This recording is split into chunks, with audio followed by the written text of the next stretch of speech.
हम पढ़े तो रहते हैं, रीज़न ना होने की वजह से हम क्वेश्चन तक सही आंसर तक पहुंच नहीं पाते। तो रीज़न बहुत ज़रूरी है। तो रीज़न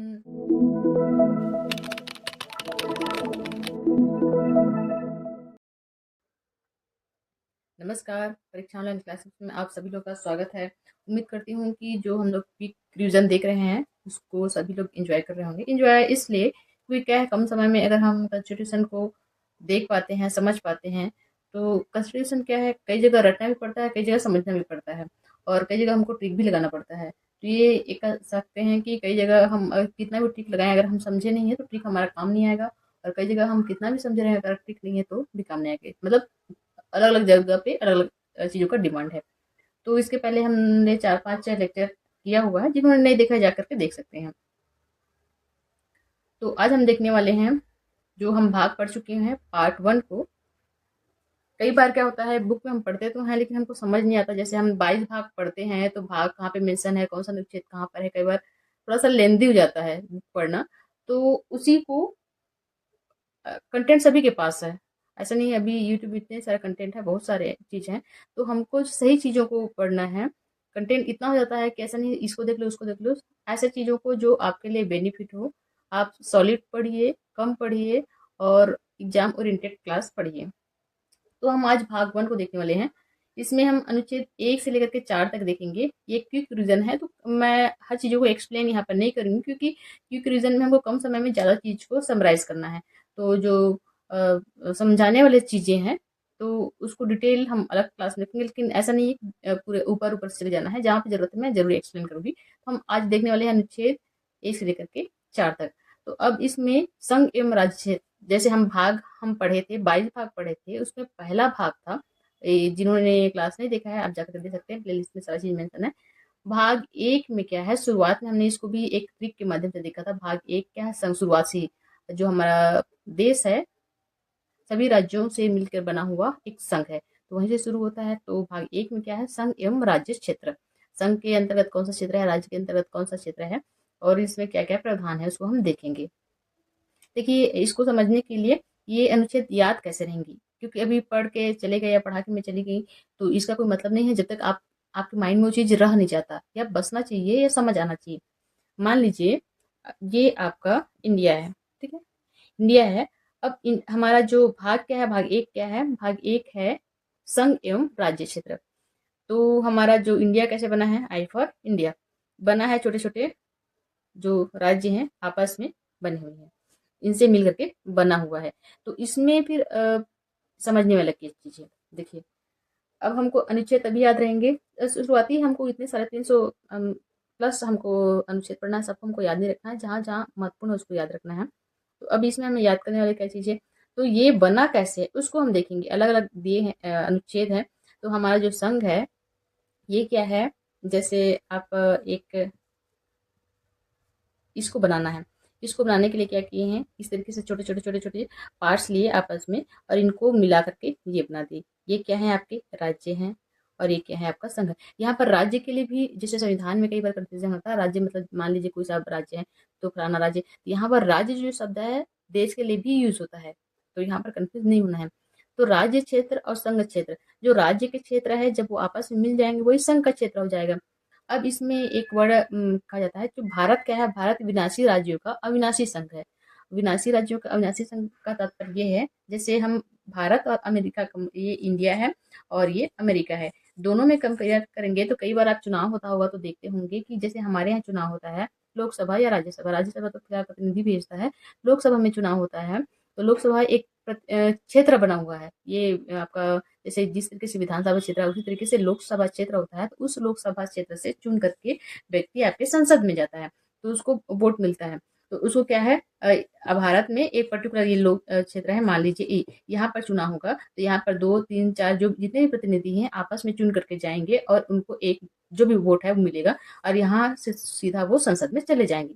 लेकिन यही चुनाव अगर अमेरिका में होना रहता है तो यहाँ पर उनको 2 वोट की आवश्यकता होती है, 2 अलग होता है। एक तो राज्यों में अलग से उनका चुनाव होता है, वही प्रतिनिधि वोटिंग होता है, उसी तरीके से संघ में अलग होता है। तो वहां पर क्या होता है, जो अमेरिका है तो यहाँ पर हम बोलते हैं भारत क्या है, विनाशी राज्यों का, तो वहां पर अमेरिका क्या है, अविनाशी राज्यों का अविनाशी संघ है। अविनाशी का तात्पर्य है जैसे यहाँ पर भारत में जितने भी राज्य हैं उनको संघ से अलग होने की अनुमति नहीं है। ऐसा कहीं पे कोई प्रावधान नहीं है कि राज्य अपना स्वतंत्र अस्तित्व रखता हो। वो संघ से जुड़ा है तब उसका अस्तित्व है। जबकि अमेरिका में क्या होता है, वो संघ जो राज्य हैं आपस में उनके बीच में सहमति बनी हुई है और वो केंद्र या संघ का निर्माण किए हैं, लेकिन वो जब चाहें वो अलग हो सकते हैं, जबकि हमारे यहाँ ऐसा नहीं है। और इतने में ये समझ आ गया हो कि हम किसको संघ कहेंगे किसको राज्य कहेंगे, मोटे मोटे तौर पर आप इतना में ये मान के चलती हूँ आप समझ गए होंगे।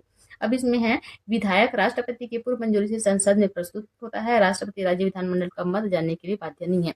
जब संघ का निर्माण होता है या राज्य क्षेत्र का किसी प्रकार से निर्माण होता है तो वहां पर जो आते हैं कि राज्य नया राज्य बन रहा है या फिर राज्य को संघ में शामिल किया जा रहा है तो वो निर्माण किस प्रकार से होगा, तो उसी के लिए ये पॉइंट है। जो भी विधायक लाया जाता है, विधेयक लाया जाता है, विधेयक कहाँ प्रस्तुत होता है, संसद में प्रस्तुत होता है। जो विधेयक है वो राष्ट्रपति की पहले से उनको मंजूरी रहती है, तब कहीं जाके उसको संसद में प्रस्तुत किया जाता है कि हाँ मान लीजिए हमको ए राज्य का निर्माण करना है या उसको संघ में शामिल करना है, तो पहले राष्ट्रपति के पास जाएगा, राष्ट्रपति मंजूरी दे रहे तब कहीं जाके और के संसद में जाएगा। उसके बाद राष्ट्रपति जैसे जिस राज्य का निर्माण करना है तो उसके राज्य विधानमंडल मतलब इतना समझ आ रहा है, राज्य विधानमंडल का रहा है तो उसमें क्या जाता है, आपका राज्य का आपका विधानसभा और उसके राज्यपाल और विधानमंडल, ये तीनों मिलकर के राज्य विधानमंडल बनते हैं। मत जानने के लिए बाध्य नहीं है। मान लो किसी का ए राज्य का निर्माण कर रहा है तो ये जरूरी नहीं कि ए राज्य से वो पूछेगा या उसका क्या मत है, वो चाह रहा है कि उसको निर्माण करना है कि नहीं करना है, वो उसकी मत जानने की बाध्यता राष्ट्रपति को नहीं है। अब हम आते हैं अनुच्छेद में। अब अनुच्छेद में जानने से पहले पहला अनुच्छेद क्या कहता है, भारत अर्थात इंडिया। भारत अर्थात इंडिया, यहाँ पर भारत अर्थात इंडिया, उसके लिए यूनियन शब्द का भी प्रयोग किया गया है। भारत अर्थात इंडिया, यूनियन शब्द का प्रयोग किया गया है। अब यहाँ पर किस प्रकार से उसको भारत को परिभाषित करता है, यहाँ पर इसीलिए पहले शुरुआत में बोली भारत क्या है, विनाशी राज्यों का अविनाशी संघ है। अब हम राज्य कैसे बोलेंगे, मतलब जो संघ है किस प्रकार से बनेगा, ये राज्यों का राज्य क्षेत्र होगा, संघ राज्य क्षेत्र हो सकता है, सरकार द्वारा अधिकृत क्षेत्र हो सकता है।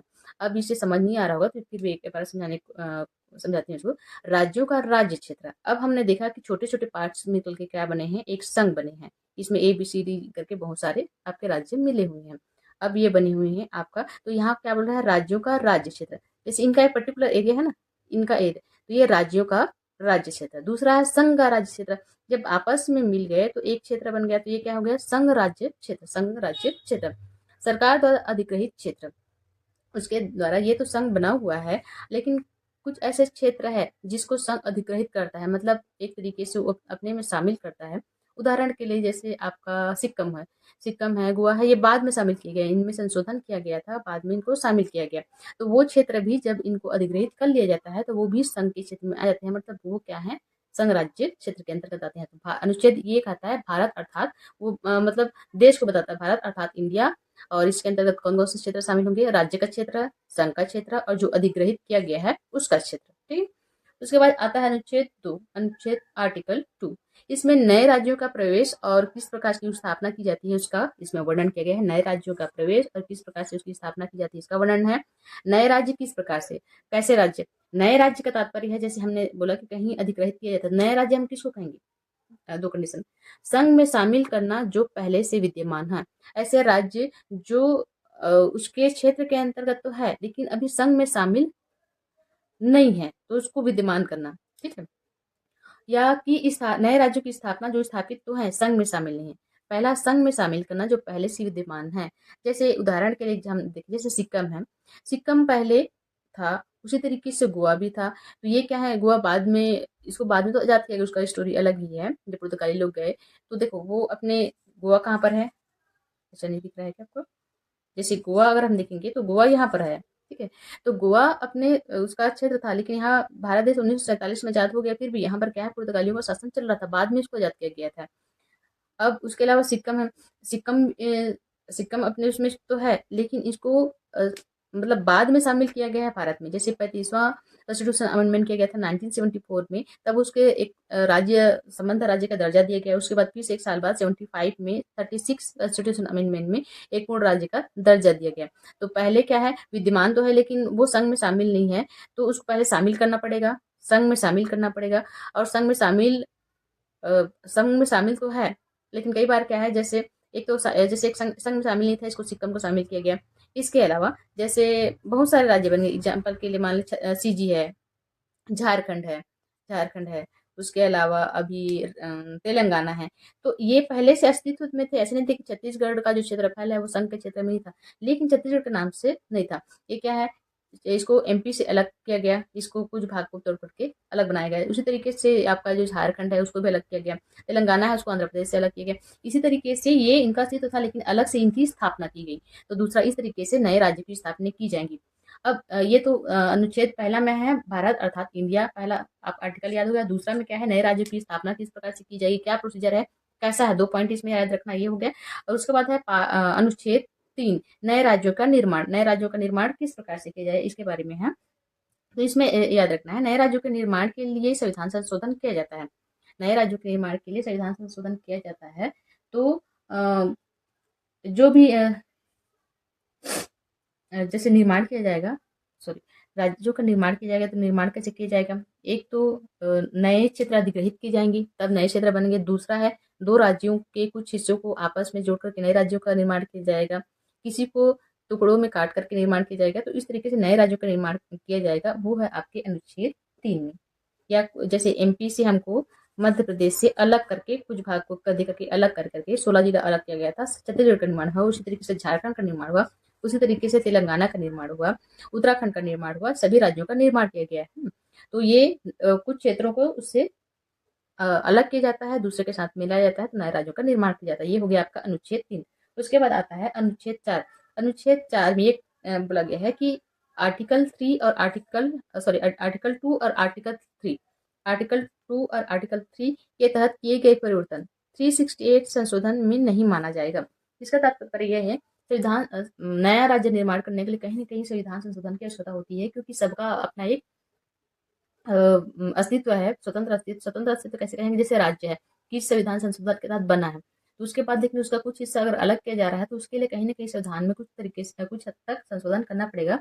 तो इस संशोधन को, जो कि नए राज्य में प्रवेश की स्थापना और नए राज्यों के निर्माण के लिए जो संशोधन किया जाएगा, वो क्या है, आपके संविधान संशोधन के तहत नहीं माना जाएगा। इसको क्या है, सामान्य बहुमत या साधारण बहुमत से इसका संसद में संशोधन किया जाता है। तो इसको, जैसे संविधान संशोधन किसमें है, अनुच्छेद 368 में है। तो इस पूरे प्रक्रिया को, एक लाइन में अगर कहूँ, इस पूरे प्रक्रिया को हम संविधान संशोधन के तहत नहीं मानेंगे या 368 के अंतर्गत नहीं लेंगे, जो किसमें, जो अनुच्छेद 2 और अनुच्छेद 3 के तहत नए राज्यों का निर्माण होता है, तो उसको हम संविधान संशोधन नहीं मानेंगे। बस ये अनुच्छेद 4 में ये कहता है। इस तरीके से हमने देखा अनुच्छेद 1 और अनुच्छेद 4 के तहत क्या क्या आता है, उसको हमने देखा। पहले में राज्य को बताया गया है, कैसे उसकी स्थापना की जाएगी, निर्माण की प्रक्रिया क्या है, और 4 में 2 और 3 के बारे में जिक्र किया गया है। उसके बाद इसमें आता है राज्य पुनर्गठन आयोग। राज्य पुनर्गठन आयोग के तहत इसमें किस प्रकार से नए राज्यों का गठन किया गया है, उसकी क्या प्रक्रिया है, उसको देखते हैं। अब इसमें देख लेते हैं राज्य पुनर्गठन आयोग। इसके पीछे एक लंबा कहानी है, हम उस कहानी में तो नहीं जाएंगे। इस बीच में 1950 जब संविधान बन गया, उसके बाद भी कुछ न कुछ हलचल देश में चल ही रहा था। अब उस समय 1950 में क्या हुआ था, जो हमारा संघ था, भारतीय संघ था, उसको राज्यों को 4 कैटेगरी में बांटा गया था। अब इसमें चारों कैटेगरी के अंतर्गत कौन कौन से राज्य हैं, यहाँ पे जानना जरूरी नहीं है, ये तो अभी नहीं आता है। अब ये जो कैटेगरी है उसको हटा भी दिया गया है। जब हम डिटेल देखेंगे उसमें देखेंगे, तो 4 अलग अलग कैटेगरी में इसको बांट दिया गया था। राज्य जब पुनर्गठन अधिनियम 1956 आया, तो ये कैटेगरी इसको हटा दिया गया था, जो 1950 में बनाया गया था, 4 अलग अलग कैटेगरी। उसके बाद 7वां संविधान संशोधन हुआ जब, ये 1956 में, तो राज्यों राज्यों का पुनर्गठन किया गया। तो इसमें हुआ क्या, जब सबसे पहले 1948 में, जून 1948 में अलग अलग राज्यों में, देखिए भले एक संघ तो बन गया था, लेकिन अलग भाषाई आधार पर अगर देखेंगे तो अलग अलग था। अगर आप इस पूर्वांचल में जाओगे तो उधर अलग भाषा है, उत्तर पूर्व में जाओगे तो उधर अलग ही है, उत्तरी भाग में जाओगे, मध्य भाग में जाओगे, साउथ में जाओगे तो अलग अलग है। तो भाषा के आधार पर कहीं ना कहीं अंदर में खिचड़ी पक रहा था, भाई हमारा भाषा अलग है, हमको उसके साथ मिला गया, हम उसके साथ, तो ये खटपट चल रहा था। तो 1948 में, जब 1950 में ये ABCD करके अलग राज्यों का गठन किया गया था, उसके पहले ही चल ही रहा था कि भाषाई आधार पर प्रांतों का गठन होना चाहिए।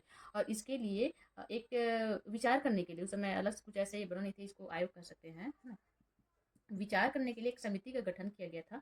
और उन्होंने क्या रिपोर्ट दिया, आयोग एक भाषाई प्रांत समिति के लिए एस के धर ये आता है, वो एस के धर किसके लिए गठित किया गया था, तो ये भाषाई आधार पे प्रांत के गठन के लिए एक आयोग गठन किया गया था एस के धर 1948 में। और इनका मानना था कि जो भाषाई आधार पे नहीं होना चाहिए प्रांतों का गठन, एक प्रशासनिक आधार पे होना चाहिए। प्रशासनिक जहाँ पर प्रशासन सुचारू रूप से चलाया जा सके, प्रशासन की दृष्टि से आसान हो, तो उनका कहना था भाषाई आधार पे नहीं होना चाहिए। किसके आधार पे होना चाहिए? प्रशासनिक आधार पे होना चाहिए। ये तो हो गया। उसके बाद क्या हुआ, जब कांग्रेस का अधिवेशन हर साल होता था, तो जयपुर अधिवेशन में, कांग्रेस के जयपुर अधिवेशन में, ये उसके बैक की स्टोरी है। जयपुर अधिवेशन में किसका? कांग्रेस का जयपुर अधिवेशन में उन्होंने विचार किया कि भाई ऐसा ऐसा चल रहा है, तो उन्होंने सोचा कि आप इस पे थोड़ा जो एस के धर समिति बैठी है, एस के धर आयोग का गठन किया गया है, आप उस पे उन्होंने जो रिपोर्ट दिया है, आप उस पर विचार कीजिए। और इसके लिए उन्होंने जो जयपुर अधिवेशन में 3 नामों का आगे किया कि उनके लिए उनको मिला करके एक बनाया गया कि आप जो एस के धर समिति है उस पर विचार कीजिए और अपना रिपोर्ट दी। इसमें थे जवाहर लाल नेहरू, उसके बाद वल्लभ भाई पटेल,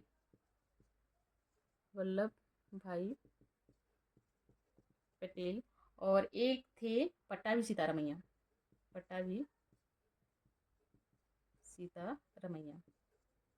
3 व्यक्तियों को बोला गया कि आप जाइए और देखिए इसको। तो इन्हीं के नाम के आधार पर जे से बना जवाहर, बी से वल्लभ भाई पटेल, पी से पट्टाभी समैया, एक नया समिति गठन किया गया। ये जून में आया था। उसके बाद दूसरे दिसंबर में ही, दिसंबर 1948 में, जून और दिसंबर है ज़्यादा दिन का, ये हो गया 12 6 महीने के अंतराल में ही कांग्रेस ने अपना एक दिया, जिसको कहा जाता है JBP समिति। और इन्होंने अपना रिपोर्ट दिया। इसमें कहा कि उनका भी कहना था कि भाषा आधार पर प्रांतों का गठन नहीं होना चाहिए। वो भी इसके पक्षधर नहीं थे। उसके बाद दिसंबर 1953 में 1953 में एक आयोग का गठन किया गया, फजल अली आयोग। और उनका इसमें थे 3 व्यक्ति थे। फजल अली थे वो अध्यक्ष थे, और उसके अलावा KM पाडेकर और एच एन कुंजर, ये नाम को याद रखेंगे। उन्होंने कहा कि एक भाषा एक राज्य होना चाहिए। ये भाषा आधार पे, ये इन्होंने माना कि भाषा के आधार पे प्रांत का गठन होना चाहिए। और उन्होंने कहा कि एक राज्य का एक भाषा, हमसे एक राज्य एक भाषा, जैसे अभी हम लोग अपना नारा चलता है ना, एक राष्ट्र एक राशन कार्ड, उसी तरीके से एक भाषा और एक राज्य होना चाहिए। उन्होंने माना कि उस समय 16 राज्य और 3 केंद्र शासित प्रदेशों की सिफारिश की गई थी कि इसको इस तरीके से बांटा जा सकता है भाषा के आधार पर। फजल अली, इसके पीछे ये था कि उसी दौरान ये आंध्र प्रदेश में एक व्यक्ति थे जिनका नाम था पोट्टी श्रीरामल्लू। इसको याद रखेंगे, पोट्टी श्री राम मल्लू।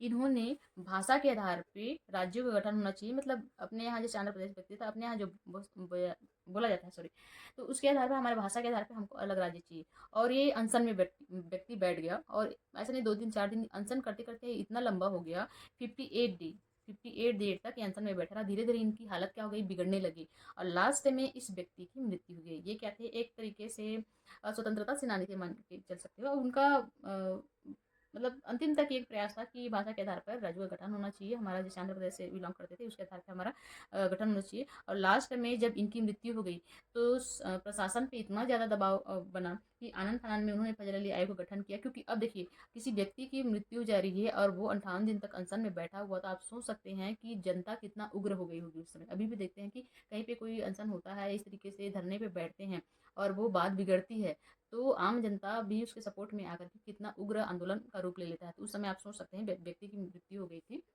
तो सरकार पे बहुत ज़्यादा दबाव बढ़ने लगा। उन्होंने फजल अली का आयोग का गठन किया, बोला कि चल भाई अब भाषा के आधार पे ही करो। क्योंकि उस समय देखो, नया नया राज्य, मतलब नया नया आपका देश आज़ाद हुआ था, उसके ऊपर इतने सारे दबाव थे। उसके बाद आंतरिक कलह इतनी बढ़ रही थी, तो अब कुल मिला के अगर पीछे बैक स्टोरी में जाओगे तो उसके पास और कोई ऑप्शन नहीं था। तो उन्होंने भाषा के आधार पर गठन किया। पहला राज्य था आंध्र प्रदेश जो भाषा के आधार पर गठन हुआ था। इसके पीछे कई बार पूछता है कि कौन व्यक्ति थे जिनका अनशन के दौरान उनकी मृत्यु की थी। ये पट्टाभी श्री रामल्लू। और भाषा के आधार पर गठित होने वाला प्रथम राज्य कौन बना? प्रथम राज्य जो भाषा के आधार पे गठित हुआ, क्या था? आंध्र प्रदेश। इसको भी याद रखें, ठीक है। और ये इसको कब, ये उस समय इसको मद्रास से अलग किया गया था। किससे? मद्रास से अलग किया गया था। अभी जैसे हम मद्रास एक शहर देखते हैं, उस समय एक प्रांत था मद्रास, तो मद्रास से अलग करके आंध्र प्रदेश का अलग गठन किया गया था। ये कब हुआ था? 1953 में। 53 में हुआ था। लास्ट टाइम ये अलग से पुनर्गठन अधिनियम लाया जाएगा, उस दौरान तो होगा ही, लेकिन जब इनकी मृत्यु हो गई तो आनंद फानंद इनके पास ऐसा सिचुएशन था, करना ही पड़ा क्योंकि कोई ऑप्शन नहीं था। 53 में ही आंध्र प्रदेश को गठित कर दिया गया था। उसके बाद पुनर्गठन अधिनियम लाया गया 1956 में, और उसके बाद जैसे 16 राज्य और 3 केंद्र शासित प्रदेश है, तो उसको 1956 में जब पुनर्गठन आयोग आया तो उस दौरान 14 राज्य और 6 यूटी बना। सिफारिश कितनी की गई थी? 16 राज्य 3 का था, लेकिन बना कितना? 14 का। इसको याद रखेंगे, ये बना, सिफारिश कितनी थी लेकिन बना कैसे? 14 राज्य और 6 यूटी, है ना। इसको याद रखेंगे, जिसमें से प्रथम कौन था? आप याद रखेंगे, आंध्र प्रदेश। इसके बाद सिलसिलेवार इसमें एक चीज और है, इसको ना एक छोटा सा मतलब क्रम से जैसे राज्यों का निर्माण हुआ, कई बार वहां से क्वेश्चन किस संविधान संशोधन के तहत बना उसको पूछता है, तो अगर इसी लेंगे तो क्लास लंबा हो जाएगा, तो उसको एक छोटे से और नेक्स्ट क्लास में देख लेंगे कि जब 1956 में राज्य पुनर्गठन आयोग गठन किया गया था, कौन कौन सा राज्य पहले बना, उसके सीक्वेंस देख लेंगे, तो नेक्स्ट क्लास में हम उसको देख लेंगे। आज के लिए बस इतना ही देखते हैं। कई बार क्या होता है, 1 नंबर का क्वेश्चन आता है, लेकिन हम पढ़े तो रहते हैं, रीजन ना होने की वजह से हम क्वेश्चन तक सही आंसर तक पहुंच नहीं पाते, तो रीजन बहुत जरूरी है। तो रीजन की इस क्लास में आप उम्मीद करती हूँ कि उसका फ़ायदा भी ले रहे होंगे, और जो चैनल पे पहले आए हैं, पहली बार विजिट किए हैं, तो आप जा करके बाकी वीडियो भी देख सकते हैं। अगर पसंद आता है तो लाइक शेयर जरूर कीजिए, अपने दोस्तों के बीच में शेयर जरूर कीजिए। आज के लिए बस इतना ही। Thank you so much.